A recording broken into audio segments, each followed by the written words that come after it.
Raffi Ahmad sujud di kaki Nagita Slavina, ucap minta maaf. Nasib kurang beruntung tengah dialami Nagita Slavina. Pasalnya kepala ibu Rafattar dan Rayanza tersebut terkena tak sengaja terkena smash Raffi Ahmad. Alhasil Gigi pun sampai menitikkan air mata lantaran kerasnya smash dari Raffi.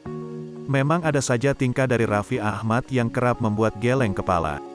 Meski kini sudah memiliki istri dan 2 orang putra, Raffi masih saja gemar bertingkah aktif tak kalah dari Rafattar dan Rayanza. Karena ulahnya tersebut, Raffi bahkan nyaris membuat Gigi cedera. Dalam unggahan tersebut mulanya Raffi dan Nagita Slavina terlihat sedang asyik bermain badminton di dalam rumah mereka. Kursi yang berada di tengah ruangan digunakan Raffi dan Gigi sebagai net. Seolah lupa sedang bermain dengan istrinya, tiba saja Raffi memberikan smash yang cukup kencang hingga membuat shuttlecock melayang mengenai bagian jidat Nagita Slavina.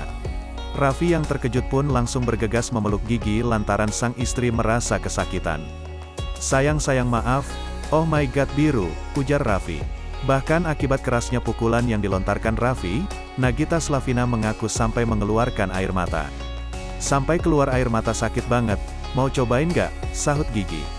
Sambil tertawa, Raffi bersujud memohon maaf kepada Nagita Slavina yang masih merasakan sakit.